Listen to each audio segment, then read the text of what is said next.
మార్చి 9 తర్వాత ఎన్నికల షెడ్యూల్, ఏర్పాట్లపైన రాష్ట్రాల వారీగా ఈసీ అధికారుల తుది సమీక్ష. ఏప్రిల్ మేలో లోక్సభ ఎన్నికలు, కొన్ని రాష్ట్రాల అసెంబ్లీలకు కూడా జరిగే అవకాశం ఉందట. సో మార్చ్ 9 తర్వాత ఎన్నికల షెడ్యూల్ ఏ క్షణమైనా వచ్చే అవకాశం ఉంది. ఇవాళ 21 అంటే మార్చ్ 1st ఆర్ 2nd వీక్లో వస్తుంది అనమాట. ఇంకొక 20 రోజుల్లో షెడ్యూల్ వస్తుంది. లోక్సభ ఎన్నికల షెడ్యూల్ మార్చి 9 తర్వాత విడుదలయ్యే అవకాశం ఉన్నది.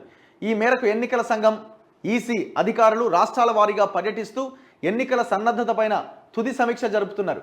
అందుబాటులో ఉండే భద్రతా బలగాల సంఖ్యపైన కూడా సంబంధిత అధికారులతో చర్చిస్తున్నారు.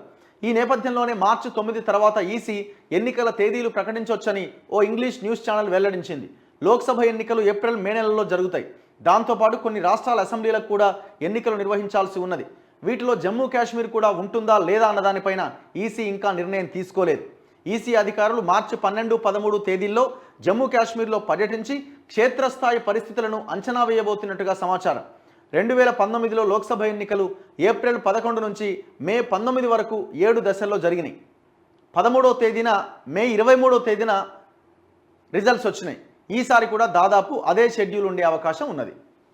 అంతే కదా, మార్చ్ 9 తర్వాత అంటే ఆల్మోస్ట్ ఒక 1 మంత్ గ్యాప్లో ఎలక్షన్స్ ఉంటాయి. లాస్ట్ టైం కూడా 2019లో కూడా ఏప్రిల్ 11 నుంచి మే 19 వరకు ఎలక్షన్స్ జరిగినాయి దేశవ్యాప్తంగా. కాబట్టి 7 ఫేజెస్లో 7 దశల్లో 7 ఫేజెస్లో ఎలక్షన్స్ జరిగినాయి.